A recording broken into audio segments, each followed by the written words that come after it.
Okay, so starting with the cell chapter, discussing all the organelles.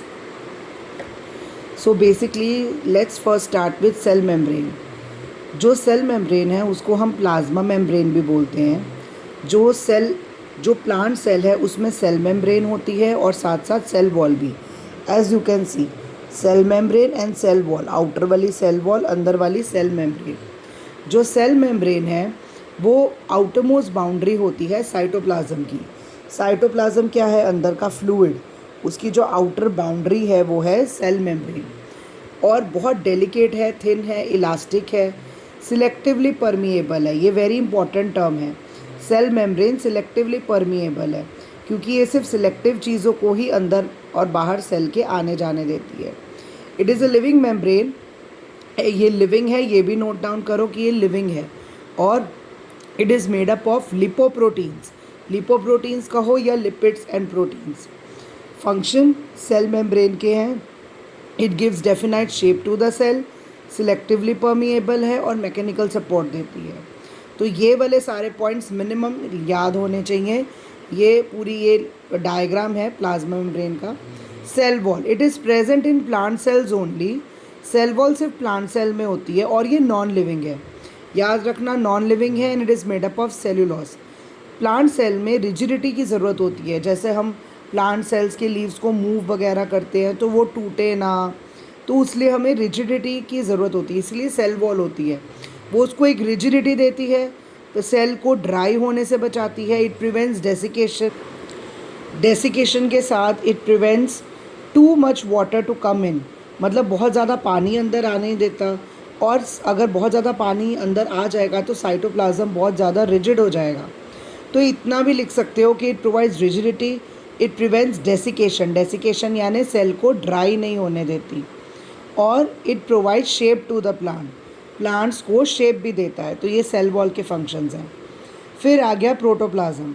अब protoplasm क्या होता है? अगर सेल के अंदर जो साइटोप्लाज्म होता है, पूरे सेल के अंदर का फ्लूइड, ये वैक्यूल है। और जो सेल में न्यूक्लियस होता है, न्यूक्लियस के अंदर होता है न्यूक्लियोप्लाज्म। न्यूक्लियोप्लाज्म और साइटोप्लाज्म मिलके बनता है प्रोटोप्लाज्म। प्रोटोप्लाज्म बेसिकली एक clear colourless jelly like viscous semi fluid substance है। और it is distinguish into centrally located nucleus और साइटोप्लाज्म, मतलब न्यूक्लियस के अंदर का फ्लूइड और साइटोप्लाज्म के अंदर का फ्लूइड प्रोटोप्लाज्म है। It contains all the components of cell. सारे सेल ऑर्गेनेल्स जो हैं वो प्रोटोप्लाज्म में होते हैं। इसको फिजिकल बेसिस ऑफ लाइफ भी बोलते हैं। If it is remove from the cell dies. So it's very important. उसके बाद आ गए हमारे फंक्शंस। प्रोटोप्लाज्म फंक्शन है कि इट रिस्पॉन्ड्स टू स्टिमुलाई।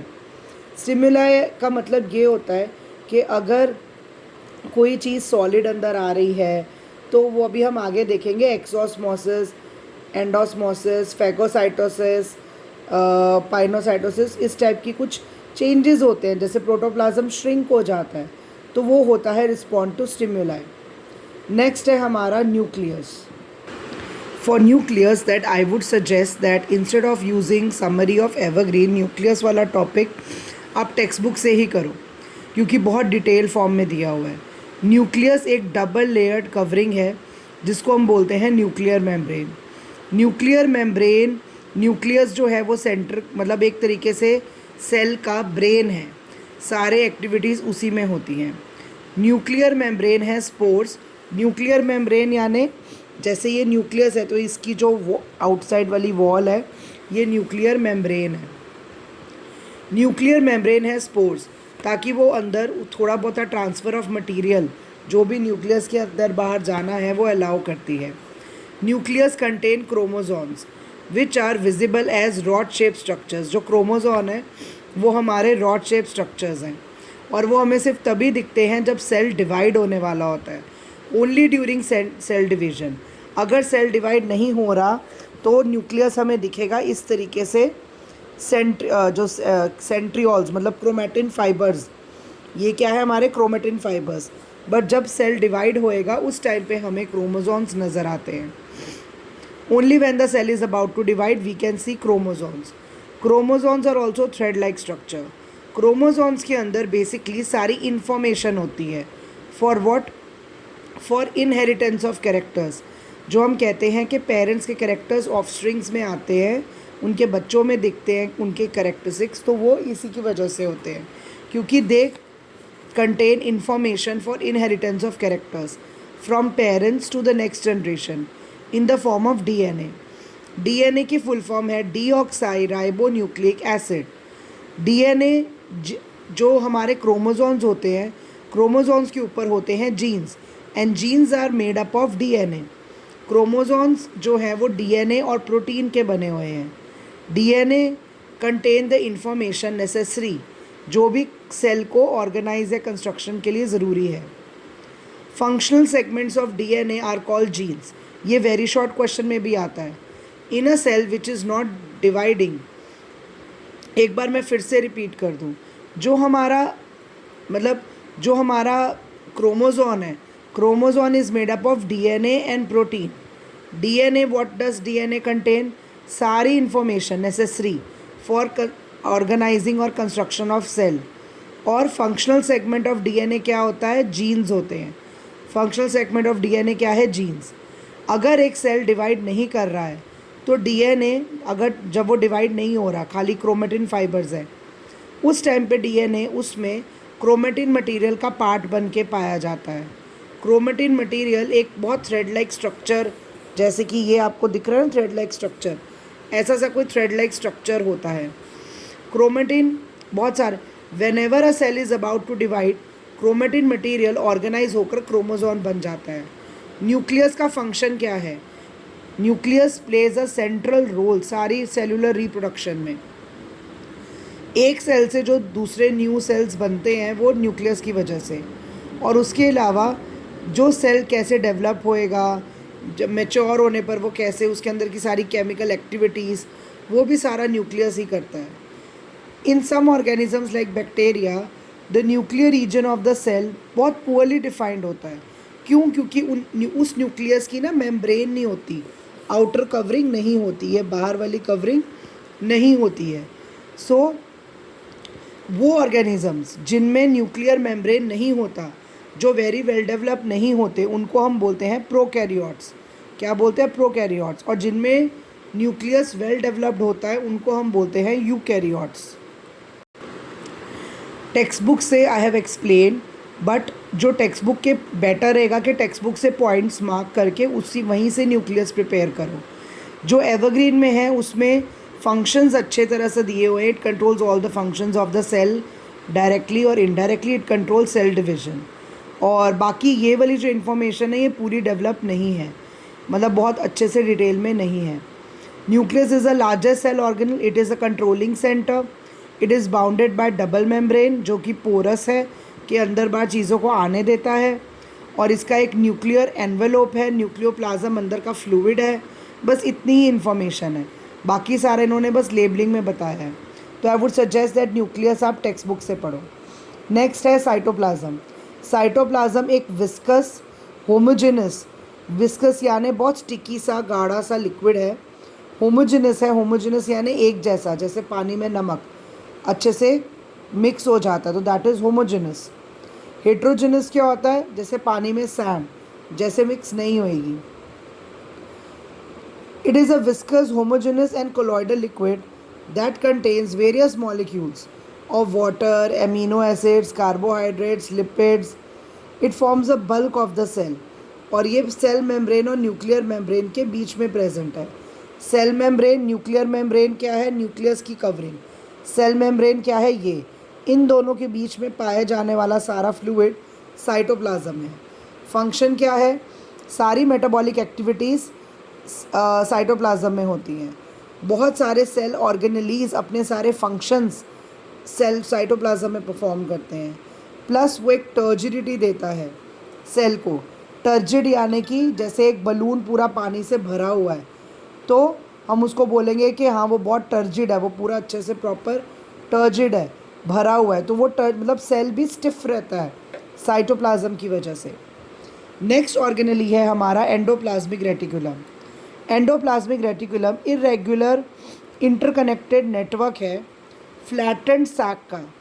और डबल मेम्ब्रेन से बना हुआ है, इंटरकनेक्टेड विथ ईच अदर।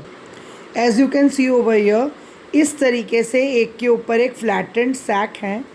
और जो एंडोप्लाज्मिक रेटिकुलम है ये दो टाइप के होते हैं, एक होता है स्मूथ एसईआर और एक होता है रफ़। जो रफ़ होते हैं उनके ऊपर राइबोसोम्स ऐसे डॉट जैसे होते हैं। जहाँ पर राइबोसोम्स लगे हुए हैं वो रफ़, और जहाँ राइबोसोम्स नहीं हैं वो स्मूथ। टू टाइप्स हैं, आरईआर एंड एसईआर। अब फंक्शंस देख लेते हैं। इसका मेन फंक्शन है synthesis, storage and transport, metabolic products का स्टोरेज एंड ट्रांसपोर्ट। ये सेल को एक इंटरनल सपोर्ट देता है, सरफेस देता है सारी बायोकेमिकल एक्टिविटीज़ के लिए। जो आरईआर है वो प्रोटीन और प्रोटीन सिंथेसाइज करता है एंड लाइजोसोम बनाता है।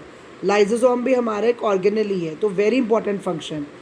जो स्मूथ एंडोप्लाज्मिक रेटिकुलम है, जो स्मूथ है, उसका एक बहुत इंपॉर्टेंट फंक्शन है कि वो पॉइजन्स को डिटॉक्सिफाई करता है, पॉइजन्स को निकाल देता है, ड्रग्स को निकाल देता है बॉडी से। ठीक है, नेक्स्ट है हमारा राइबोसोम्स। जो राइबोसोम्स हैं ये स्मॉलेस्ट सेल ऑर्गेनेली हैं और इनकी मेम्ब्रेन नहीं होती। अभी तक हमने जितने भी ऑर्गेनेलीज करे सब ऑल हैव मेम्ब्रेन्स। इनका कोई ऐसे लेयर या बाउंड्री वॉल या मेम्ब्रेन नहीं है।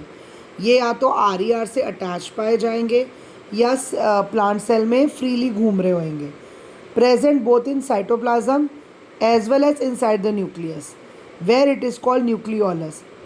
अगर न्यूक्लियस के अंदर राइबोसोम्स हैं तो उसको न्यूक्लियोलस कहा जाता है। Ribosomes are present in all the cells और ये बेसिकली इनका मेन फंक्शन है, ये प्रोटीन सिंथेसाइज करते हैं। नेक्स्ट है हमारा गोल्जी अपैरेटस। गोल्जी अपैरेटस को हम गोल्जी बॉडीज़ या गोल्जी कॉम्प्लेक्स भी बोलते हैं। It is composed of membrane bound fluid filled vesicles and vacuoles. Golgi apparatus ये देखो ऐसे फ्लूइड ट्यूब्स होती हैं, एक के ऊपर एक अरेंज फ्लूइड ट्यूब्स हैं क्लोज्ड, जिसको हम बोलते हैं सिस्टर्ने। सिस्टर्ने वेरी इंपॉर्टेंट है, इसको मार्क कर लो। It is composed of membrane bound fluid filled vesicles and stack of many flattened close sac. Stacks यानी क्लोज सैक, सैक यानी ट्यूब, क्लोज सैक एक के ऊपर एक पड़ी हुई हैं, तो उसको हम बोलते हैं सिस्टर्ने। प्लांट सेल में गोल्जी बॉडीज़ को डिक्टोसोम्स बोलते हैं। ये very important very short question है। एनिमल सेल में ये बहुत बड़े होते हैं, 1 और 2 इन नंबर, जबकि प्लांट सेल में छोटे होते हैं और ज़्यादा होते हैं। अब इसके मेन फंक्शंस देख लो। मेन फंक्शंस में है, एक तो वो सेल प्लेट फॉर्म करते हैं सेल डिवीजन में, मतलब जब सेल डिवाइड हो रहा होता है। जैसे हमने nucleus when I was explaining I told you that chromosome तभी विजिबल होता है जब सेल डिवाइड होता है। तो जब सेल डिवाइड होता है तो सेल की ना प्लेट बनती है, मेम्ब्रेन बनती है, वो हेल्प करता है गोल्जी बॉडीज़, पहला फंक्शन। दूसरा इंपॉर्टेंट, वो लाइजोसोम्स बनाता है। Next, it forms complex sugars, वो सिंपल शुगर से कॉम्प्लेक्स शुगर्स बनाता है, ये इंपॉर्टेंट है।